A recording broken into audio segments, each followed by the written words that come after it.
Hello YouTube, this is Morgan Airspeed Prime here with my next Avatar Magic the Gathering video.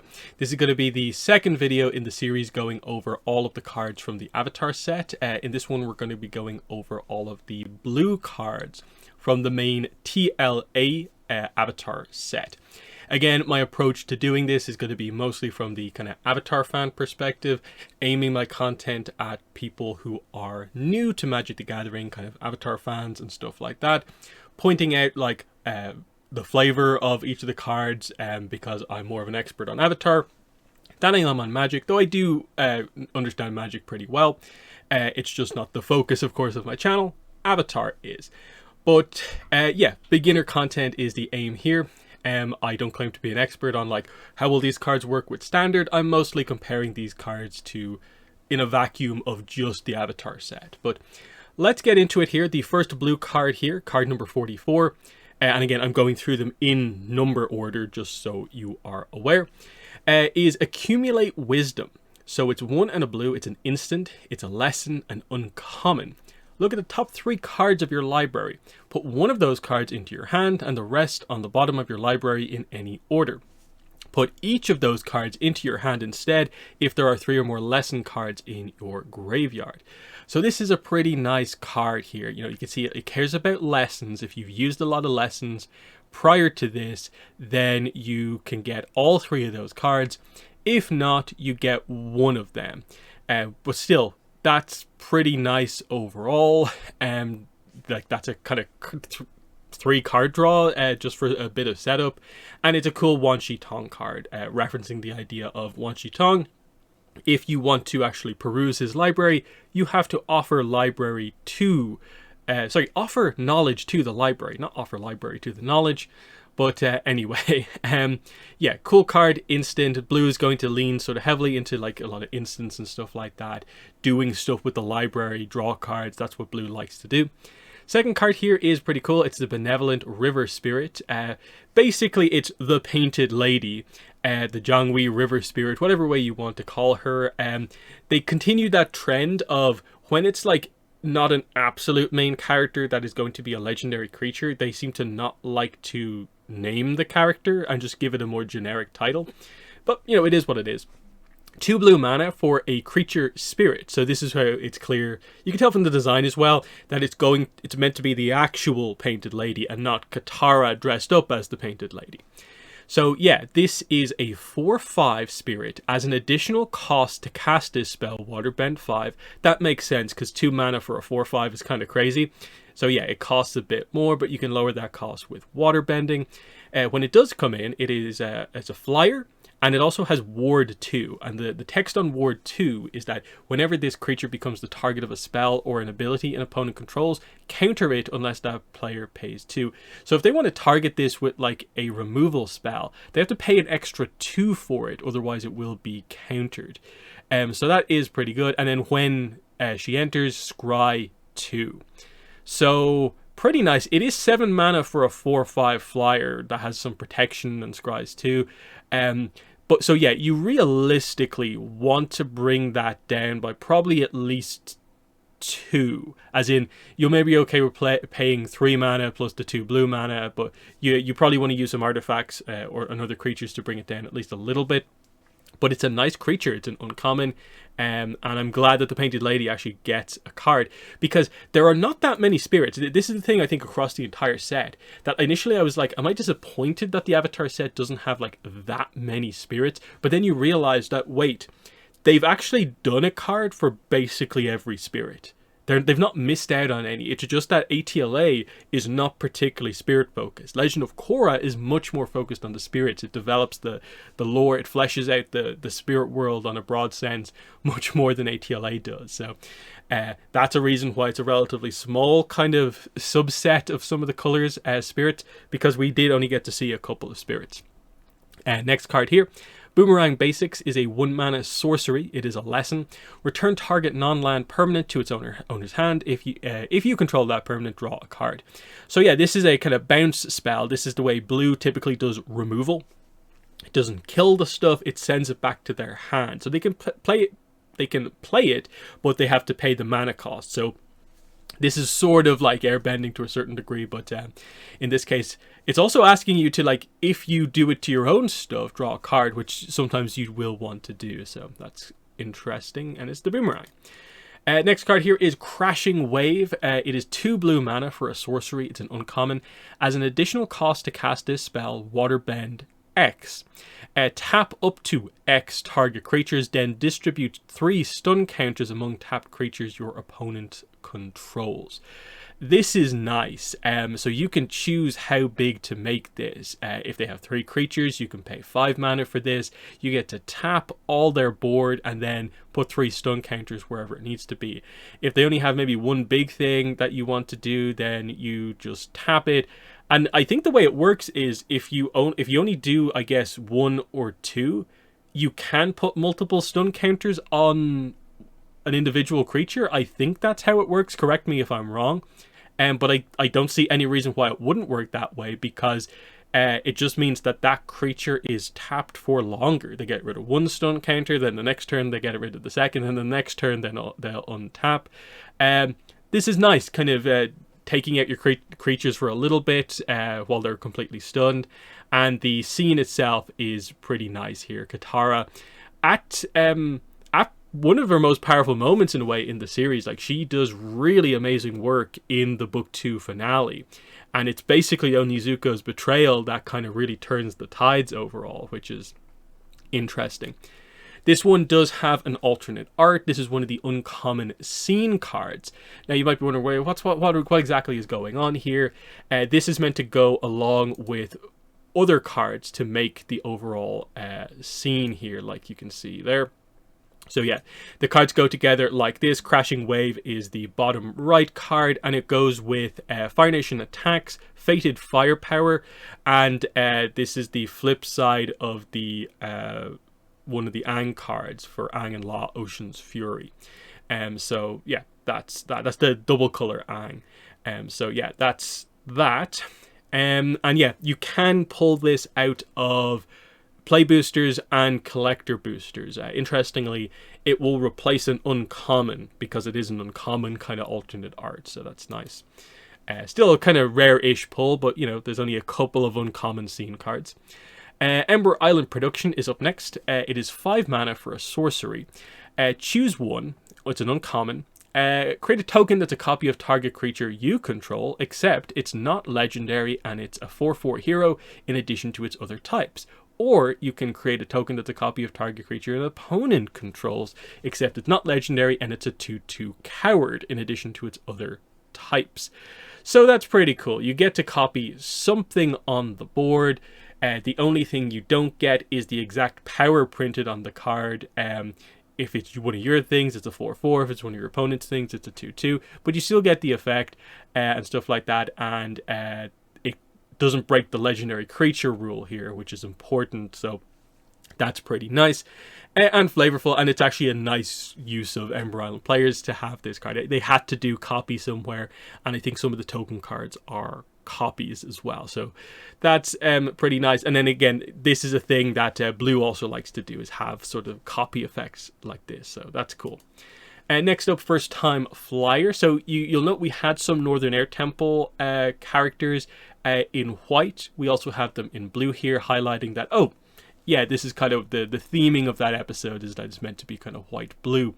So yeah, 2 mana for a 1/2 human pilot ally with flying. This creature gets +1/+1 as long as there's a lesson card in the graveyard. So another lesson thing, but it's a more subtle thing where it's just any lesson card, you get a +1. But mostly it's just a 1/2 flyer kind of basic card, but it is nice. Next, Flexible Waterbender. It's a common. 4 mana for a 2/5 with Vigilance. That's pretty good. That's a lot of stats and very high toughness. Waterbend 3. This creature has a base power and toughness 5/2 until end of turn. So basically you flip the stats around. The toughness becomes the power and the power becomes the toughness. So it's an interesting one because the idea is in the name. The Flexible Waterbender can be very defensive or it can be very offensive, and it's up to you to flip it around with the waterbending effect. It's only 3, and obviously you can pay for that with just mana or by using artifacts and creatures. It's interesting. I wonder how flexible it actually is sort of in practice. But I suppose the idea there is if you do send this into attack and your opponent doesn't really block it, you can get through for 5 by just suddenly revealing, actually, I'm going to flip it around and do more damage to you. And you only have 20 life unless you're playing Commander. So I think this one's unique and interesting, and I actually quite like it just with the stats that it seems to have, and the waterbending cost isn't exorbitant as well, and it's nice. Next is Forecasting Fortune Teller, 1 in a blue for a 1/3 human advisor ally. It's a common. When this creature enters, create a clue token. So yeah, that's nice enough. Pretty high toughness. You get a clue token, so you get to draw a card. There is a theme, I think, that relates to blue. That is like the second card you draw every turn gets effects off, and so here's a way to get cards going. And yeah, this is Aunt Wu. Now, again, the same question comes up of like, why isn't this just named like Aunt Wu Fortune Teller or something like that? Again, they didn't want to make her a legendary creature, is my guess, so they just said she's the Fortune Teller, and fans will figure out that it's her. Does she need to be named for you to know that it's her? For the most part, the art is pretty clear on what character is what in each kind of scene. But anyway, we move on. Geyser Leaper is a 5 mana 4/3 human warrior ally with flying. Interesting, it's a waterbender with flying. The flavor text explains it. With enough water pressure, a waterbender can briefly experience the world as an airbender. That's kind of interesting. Waterbend 4, draw a card, then discard a card. Okay, another way to make the draw effects happen, but you do have to discard this time. That's solid, you know. Just getting kind of 4 power flying is actually kind of nice, and it's only a common. Giant Koi, this is the Island Cycler, as you can see. So this is a 6 mana for a 5/7, so it's a big fish. Waterbend 3, this creature can't be blocked this turn. That's actually sort of nice. Again, the idea of just getting through with something that has this much power is nice. And then, yeah, if it's too early in the game, you can Island Cycle it to get an island for 2. And 2 in discarding. So that's good. Next is Gran. So 1 mana for a legendary creature, human peasant ally. It is a 1/2 uncommon. Whenever Gran becomes tapped, draw a card, then discard a card, and non-creature spells you cast cost 1 less to cast, as long as there are 3 or more lesson cards in your graveyard. So Gran obviously wants to support waterbending, I think, primarily here, because realistically you're not going to be doing too much attacking, I think, with Gran, but it is a way to make her tapped if you so wish to get the draw card effect. But yeah, just in general, keep her on the board, and your non-creature spells cost 1 less. Now you do have to activate that by using lessons kind of prior to this, but definitely that you can make that happen. That's actually pretty nice overall. And then it just seems to all work together. You can use waterbending effects to, you know, get lessons in the graveyard theoretically, and all that sort of stuff. So yeah, Gran's pretty nice. There is an alternate art of Gran, though keep in mind it is a promo card, Gran. I actually completely forgot where exactly this one comes from. Let me just check that up. This Gran is an event promo pack that specifically is a Commander Box League promo.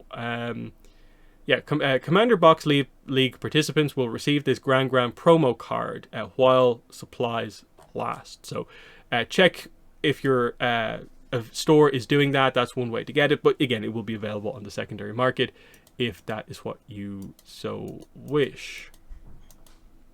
So yeah, it's the same card, just new art. Next is Honest Work. So 1 blue for an enchantment aura. Enchant creature an opponent controls. When this aura enters, tap enchanted creature and remove all counters from it.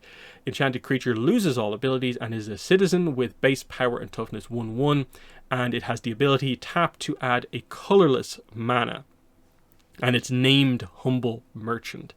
So yeah, it is a removal spell of sorts. It turns whatever the creature is that you enchant into a just 1/1. That all it can do is tap for generic mana. I think they explained when they revealed this on one of the streams that the idea of this card and like why they had to add the tap add mana thing on is in case you were to enchant an earth-bent land, they didn't want the land to lose the ability to tap for anything.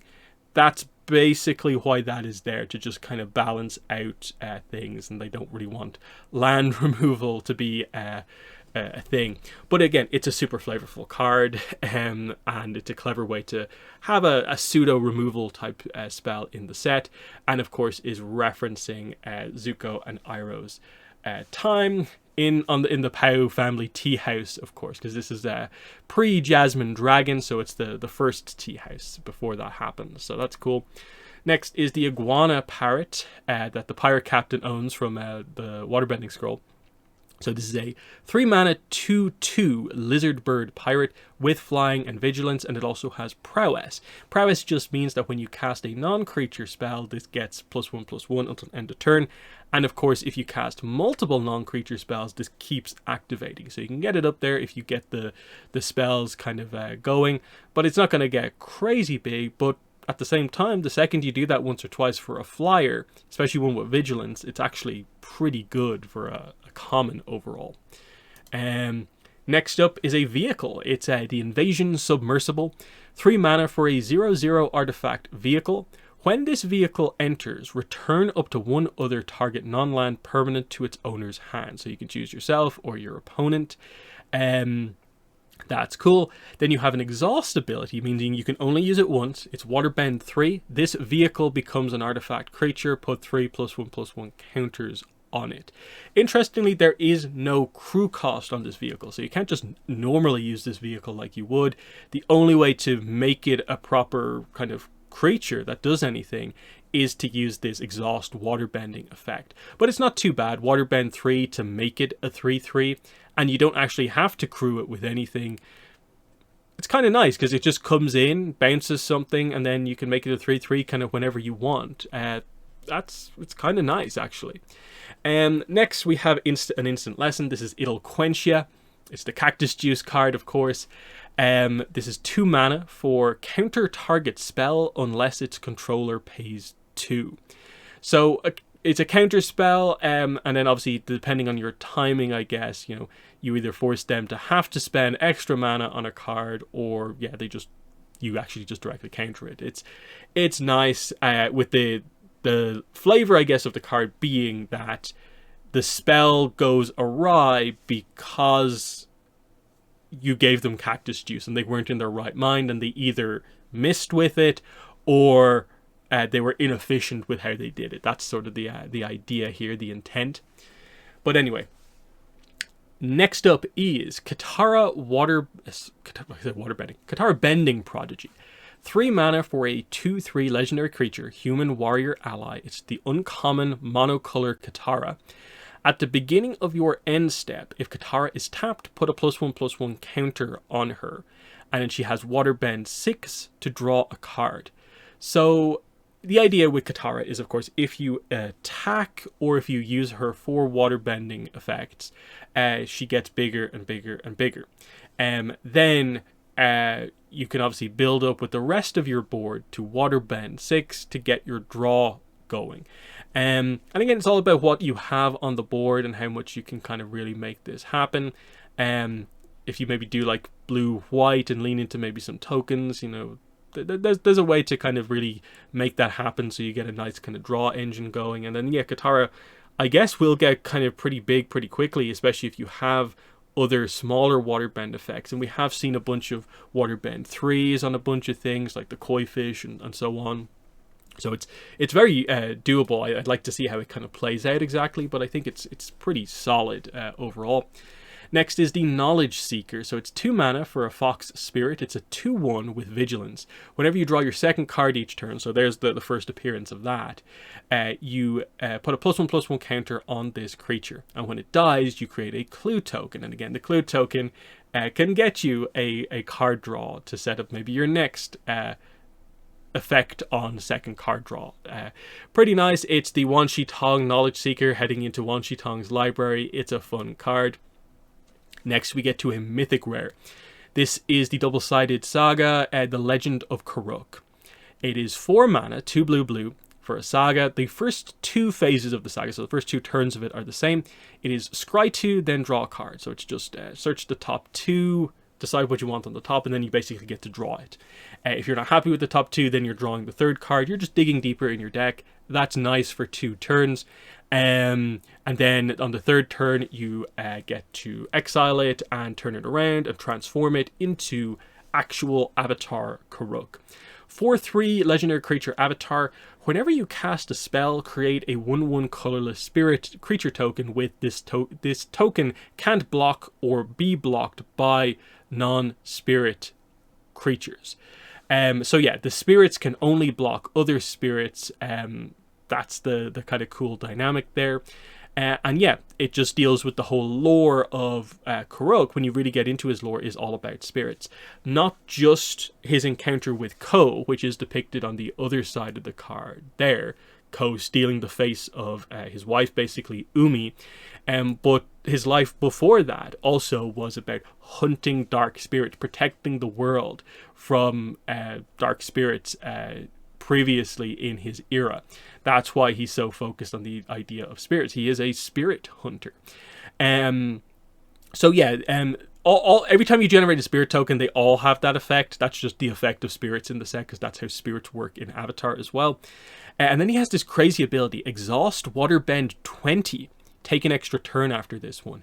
It's obviously a crazy effect that is very like win more, as in like by the time you have the capacity to activate Waterbend 20, how have you not already won the game? In what like situation are you able to actually do that and the game is still in a sort of somewhat competitive state, or you're only just about wrapping it up?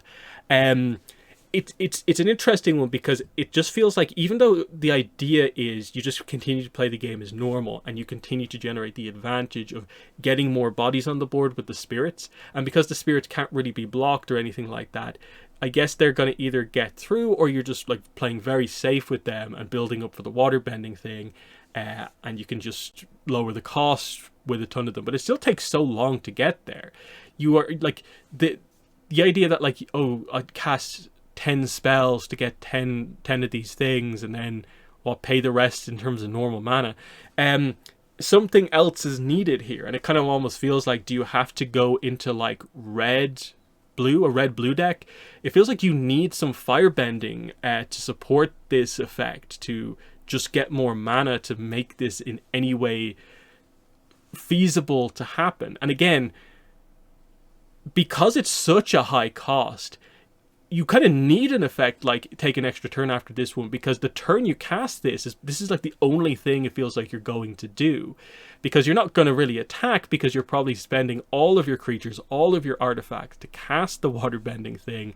So you need that extra turn to kind of truly finish off the game, and hopefully it's all like ready to go at that point, because like there could be a situation where like, does that even, if the board is in a crazy situation, like, does that even necessarily win you the game? Just taking 2 turns in a row? Like, you still only, like, okay, you untap, you draw a card, you theoretically have a whole lineup of spirits. But if you haven't won the game already, then the assumption is that your opponent is capable of blocking that many things. It's a weird kind of one where I'm like, that's a cool, crazy effect, but it's also like, is that ever actually going to go off? Are you ever going to resolve that effect in any way ever? But look, it's probably more for constructed, when there are ways to very quickly maybe generate like a lot of mana. I'm just thinking maybe just in the context of Avatar and basic kind of constructed stuff, is it ever going to happen? But it's a cool card still. I really like the Avatar Karuk card. It also does have a mythic rare, not mythic rare, an alternate art borderless version like we talked about before. And I really, really like the art. Barbara Rosiak here for The Legend of Karuk, and also The Legend of Roku. Maybe some of my favorite art in the entire Avatar set is on these 2 cards. Just this style is so nice for, I think, Avatar characters. So yeah, here's the front side of the card, and here is the back side of the card. Really want to pull this card, and I'll get it regardless. It's just definitely one of my favorites in the set. So yeah, that's Avatar Karuk, our go in our path through the series here, our second of the 4 past avatars in the set. So very cool there. Next we move on to Lost Days, which is 5 mana for an instant lesson. The owner of target creature or enchantment puts it into their library, second from the top or on the bottom. You create a clue token. So it is removal for creature or an enchantment, putting it into the deck, second from the top or the bottom, and you get a clue token. That's pretty nice, because like putting it on the bottom is maybe one of the best forms of removal, basically. And you get a clue token out of it, which will eventually get you a card draw, which plays into a lot of the, you know, the blue stuff wants you to have extra card draw. It's pretty nice overall. And again, this is meant to be the idea of Momo searching, bossing, say, for Appa, referencing sort of like Appa's Lost Days, the Tale of Bossing, say, the Tale of Momo, that sort of thing. So pretty cool. Next is Master Paku. So 2 mana for a 1/3. He is a legendary creature, human advisor ally. They had to do him as a legendary creature. He's a Order of the White Lotus member, of course. He has prowess, so your non-creature spells are going to power him up. And also, when he becomes tapped, target player mills X cards, where X is the number of lesson cards in your graveyard.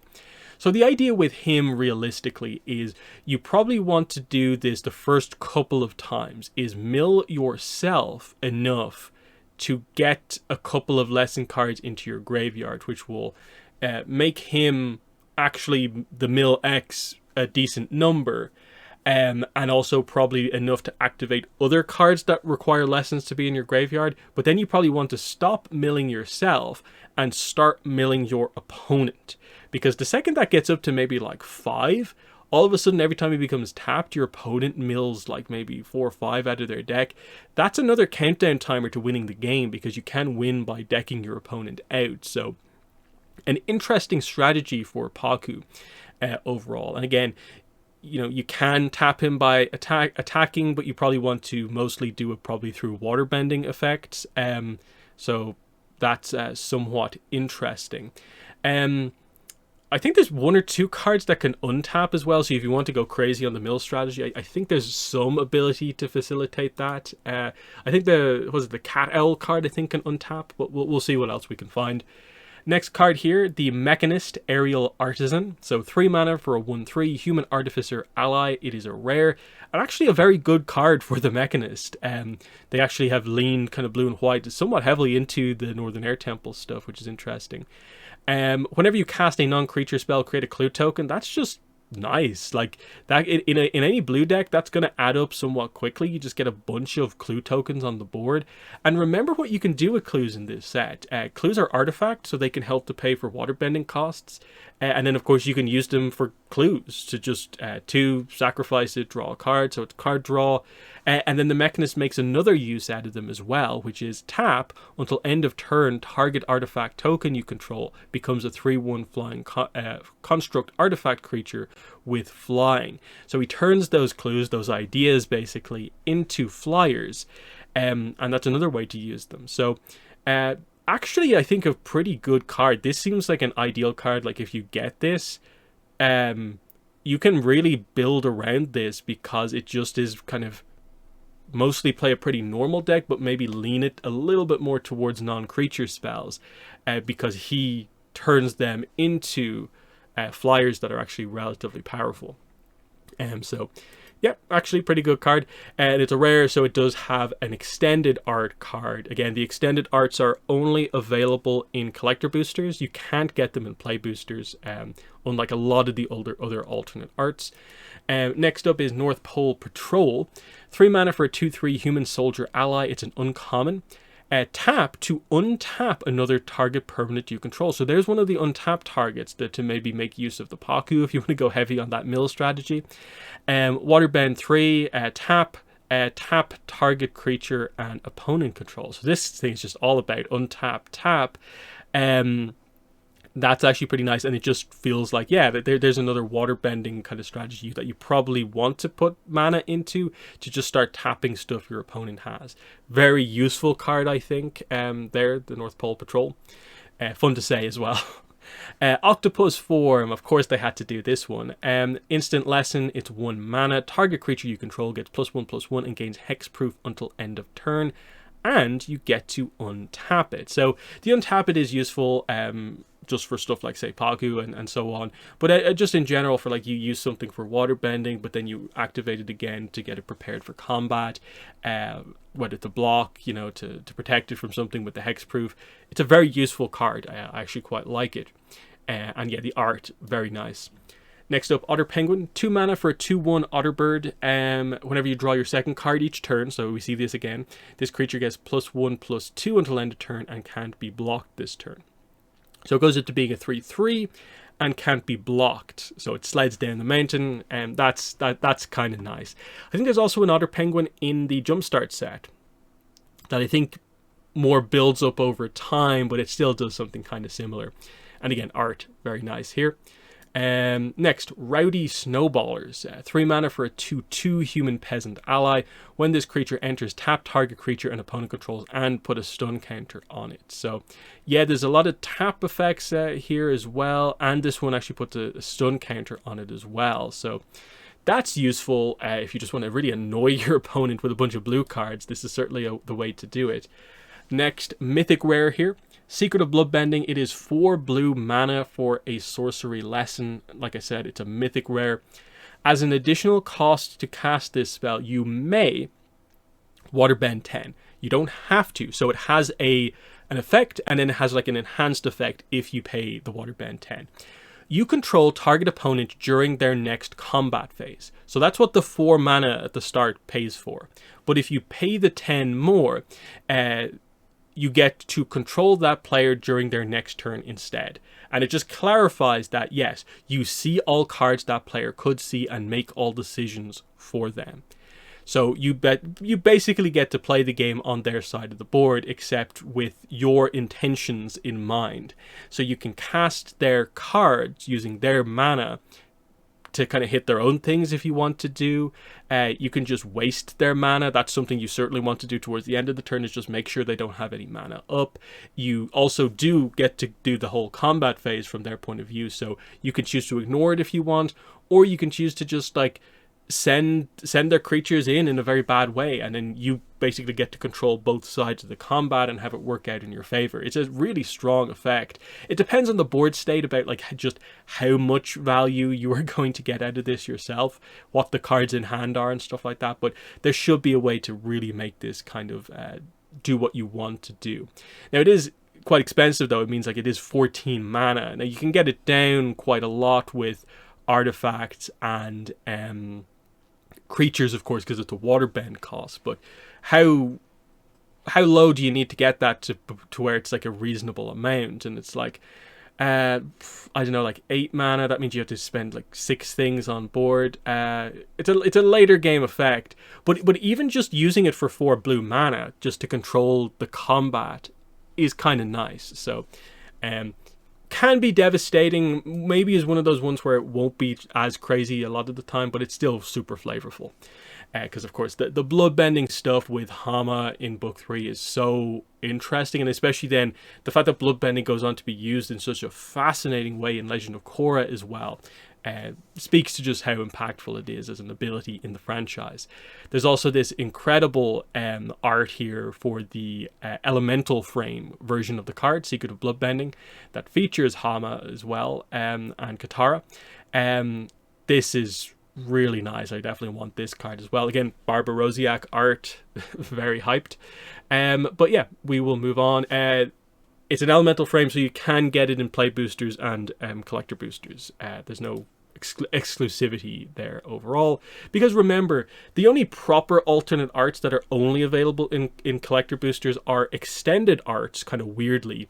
The Avatar Aang card that with the art by Brian Konietzko, the headliner for the set, and the 4 Neon Ink Battle Pose cards. They're the only ones that like are truly exclusive to collector boosters, so just keep that in mind.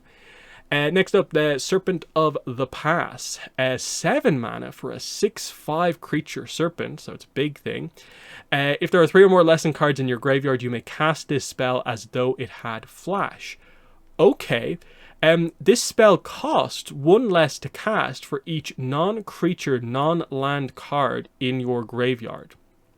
Okay, so non-creature, non-land. So, okay, there's a few things going on with this one. So if there are 3 or more lesson cards in your graveyard, you can cast it as though it had flash. If you get it for the flash cost, that means the spell is already down by 3. And you can only reduce it by 5 because you can't reduce the 2 blue pips. So if you cast it for flash, it's already only 4 mana. Okay.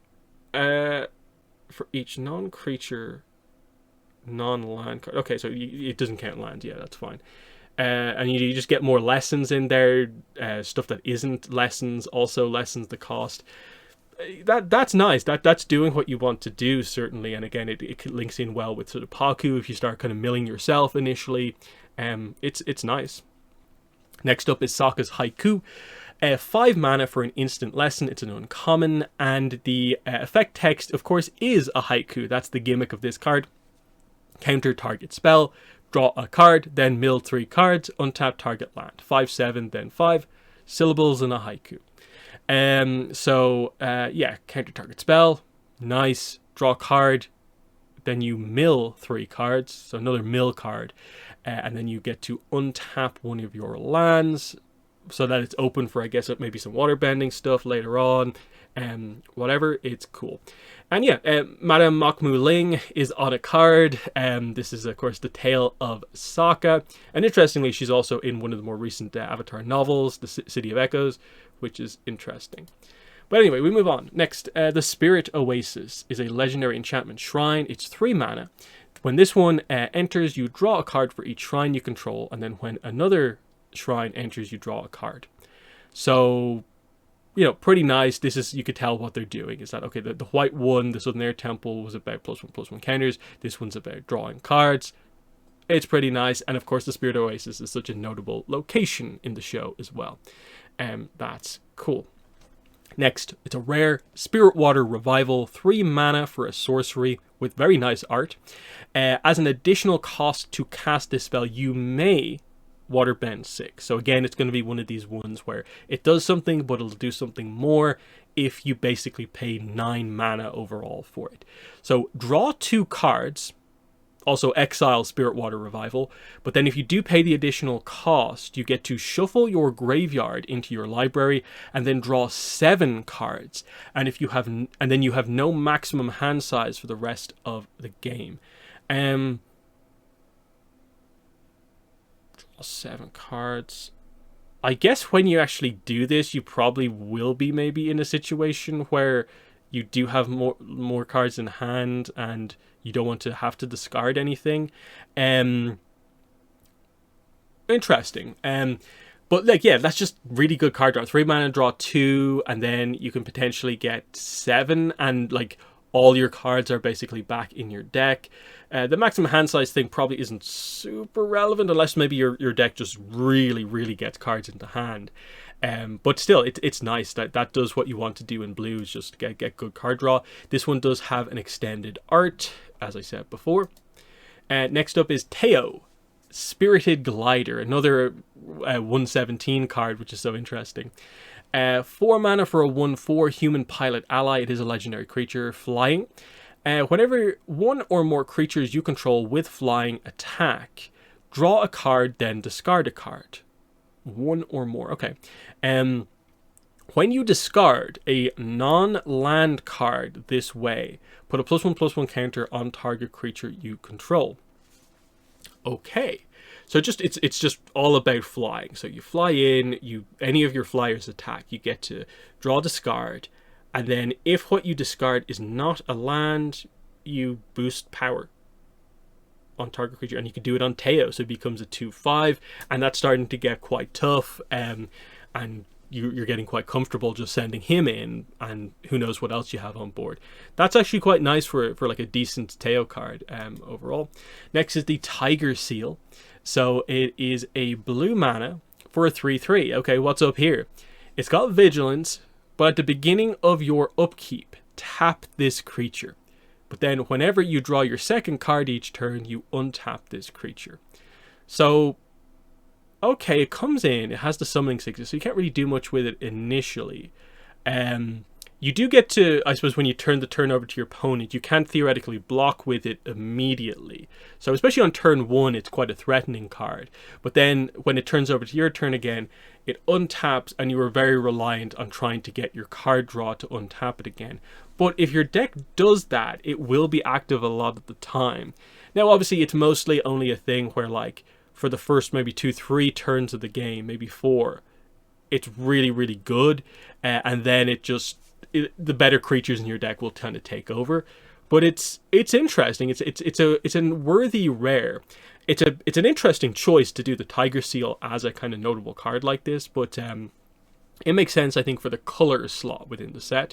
This does have a field note art, so that's actually quite nice. You get to see the young Tiger Seal there as well, and it's fun to just see this for one of the maybe less focused upon animals as well.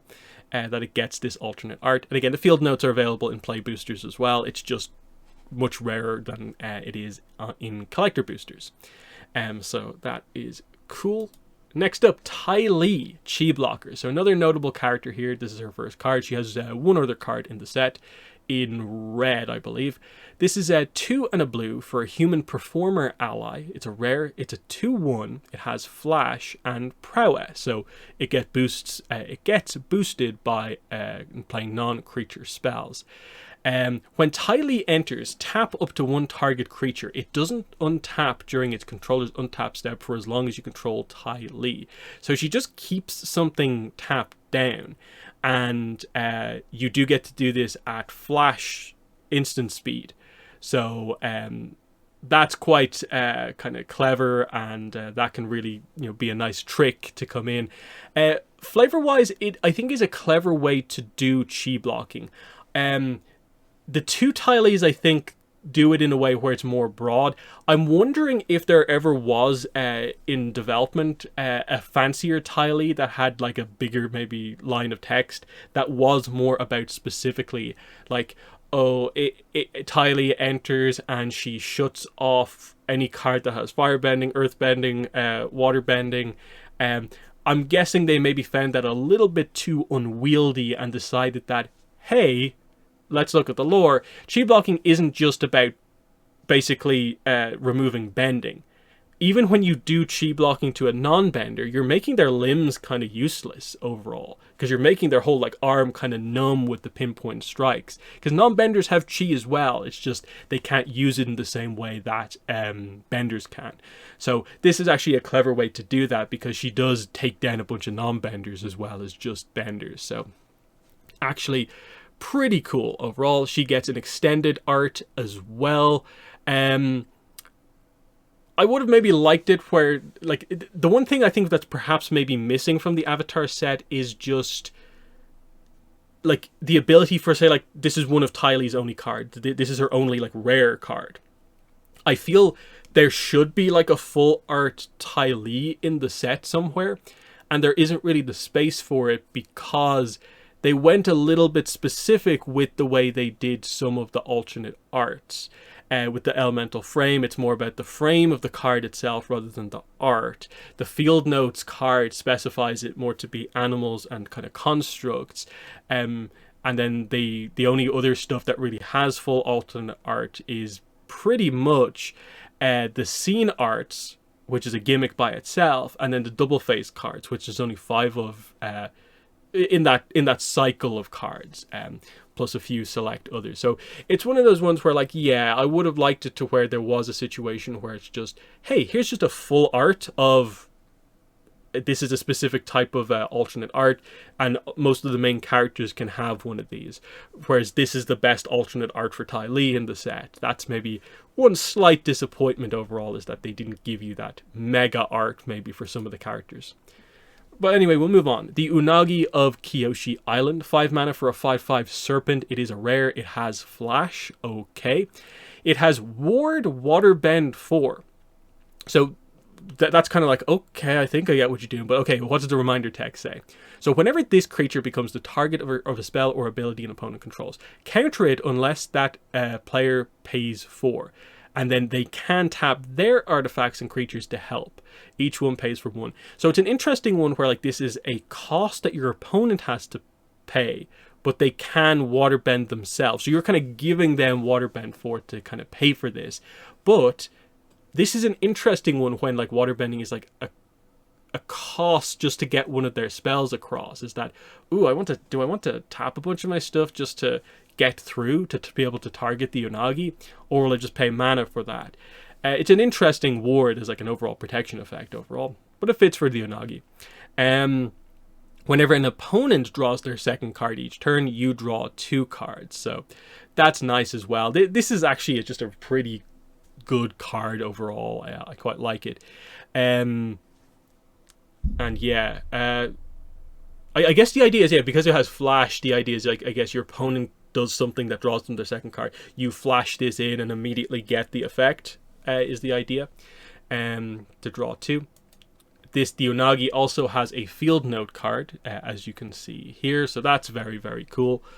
Next we have the mythic rare Wanshitong Librarian, which might be the most kind of hyped card in the set from what I've seen the reaction to. It seems to be the card that's maybe going for the most online from the standard arts. People seem to really like this one. So yeah, Wanshitong Librarian, it's X blue for a mythic rare bird spirit. It's a 1/1 with flash, but it also has flying and vigilance. But then, interestingly, okay, what's the X about? When Wanshitong enters, put X +1/+1 counters on him, then draw half X cards rounded down. And whenever an opponent searches their library, put a +1/+1 counter on Wanshitong and draw a card.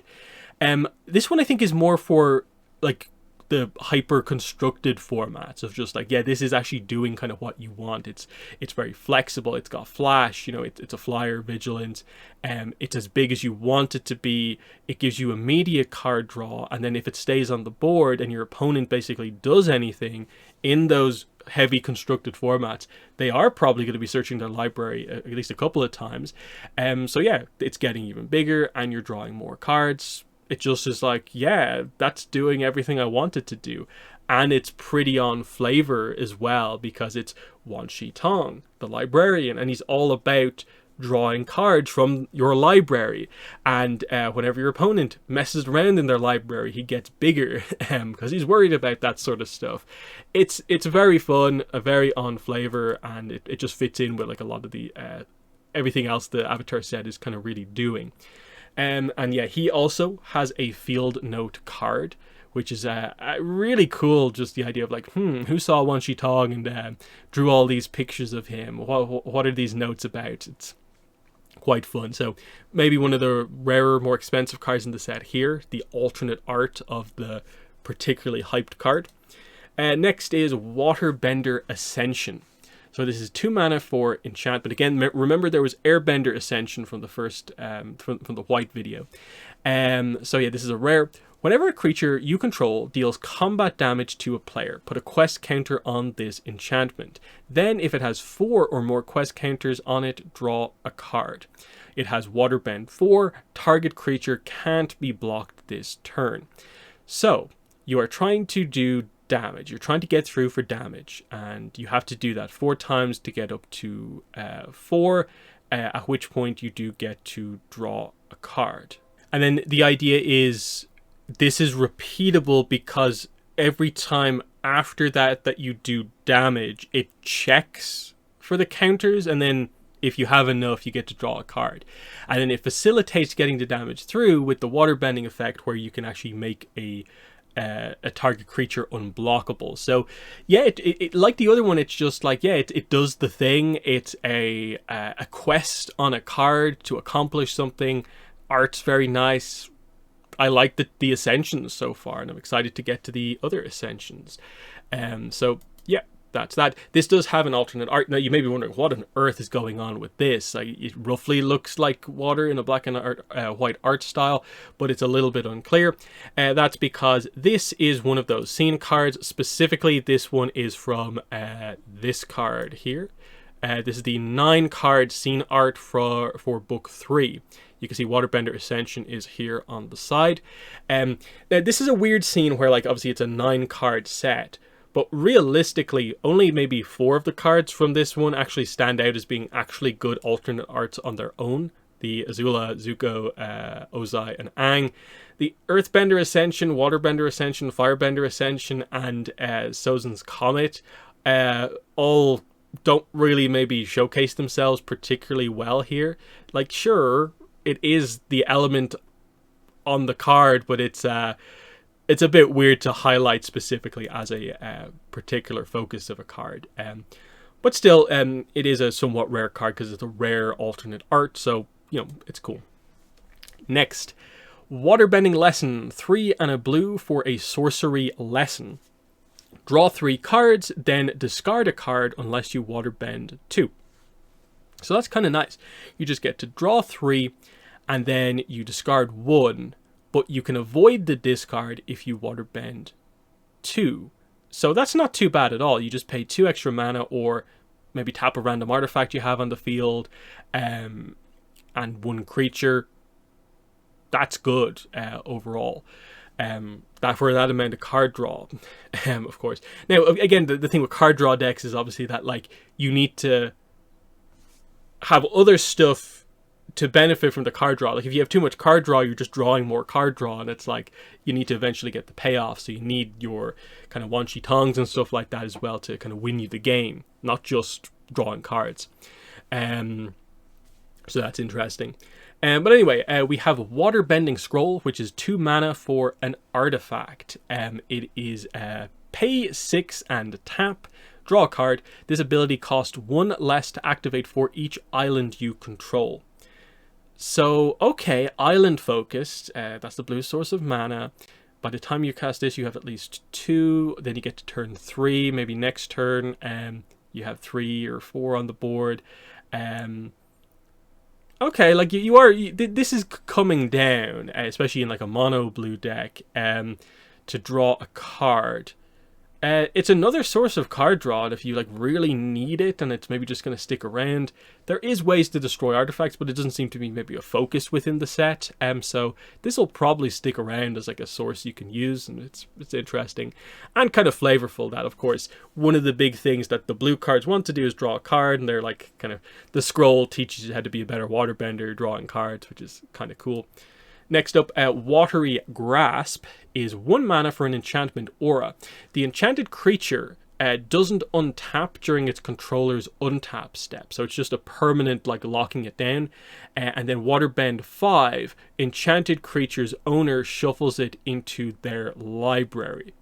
Okay, so this is sort of like that Path to Redemption card, where it stops the creature kind of partially for the basic effect, and then you build up to the fully getting rid of it effect.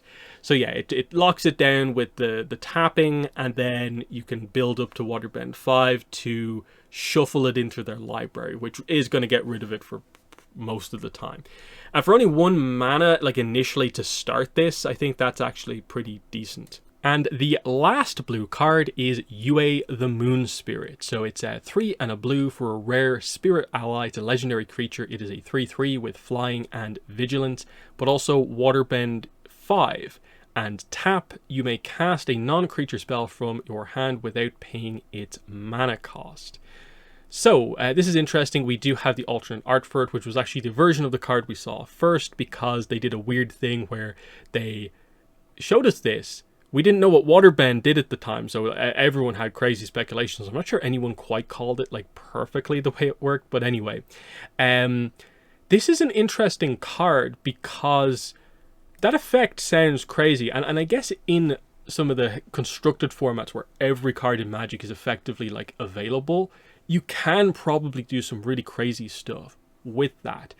The problem is, I think more the way I'm thinking about it from just the Avatar set is that, are there really that many cards, like let's say just in blue, like that we covered today, that you actually get any sort of advantage for this from? Now, this gets into the specifics of waterbending, like, because if that's just 5 and tap, you get to play a spell, a non-creature spell from your hand for free. then it's like, well, you're only getting an advantage from that if you are casting a non-creature spell that costs 6 or more.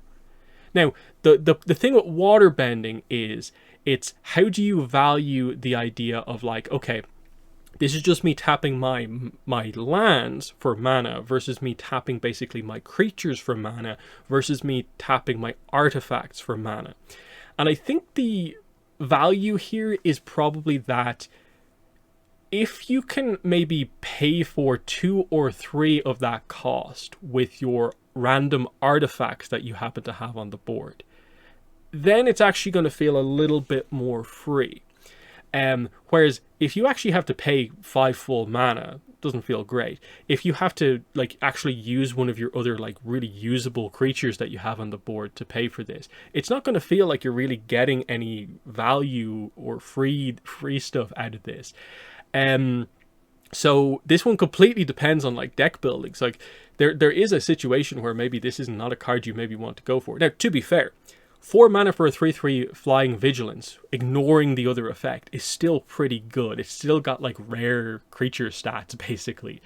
It's just that its main effect is potentially not everything you really want to do.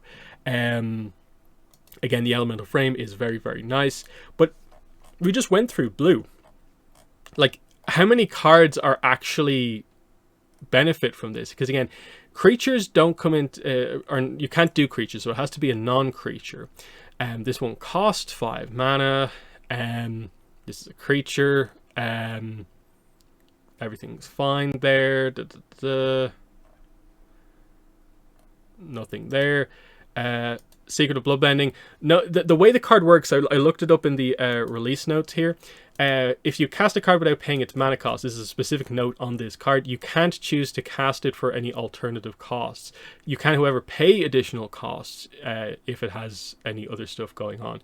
So the idea is this: it makes the 4 mana free, but it doesn't make the Waterbend 10 free, so it doesn't really get you any value. Is sort of basically the idea. That's a creature. None of that really comes into play. It's interesting where, like, do any of the cards in, like, just blue give you really any advantage? Like, not really. And that's sort of the problem here. It's more of a, okay, you can probably get something out of that, but, like, you really have to build into it is, I think, the idea of it. But yeah, blue looks pretty good. You've got some nice spirit stuff. Waterbending, I think, is going to be very interesting to see just how good it is in practice. Mainly, I think, because of what we just discussed there of, like, you know, if I'm actually having to pay for waterbending costs using, like, most of the creatures on my board, how does that feel? Versus, like, if I do end up with a bunch of random artifacts and actually stuff is beginning to feel free, is that the big kind of thing with it or not? That's the big challenge. But yeah, blue looking pretty nice. Also, like, heavy on the flyers as well, so pretty cool stuff. But yeah, let me know what you think of the blue cards in the set. But that's been the video. Thanks for watching, and bye.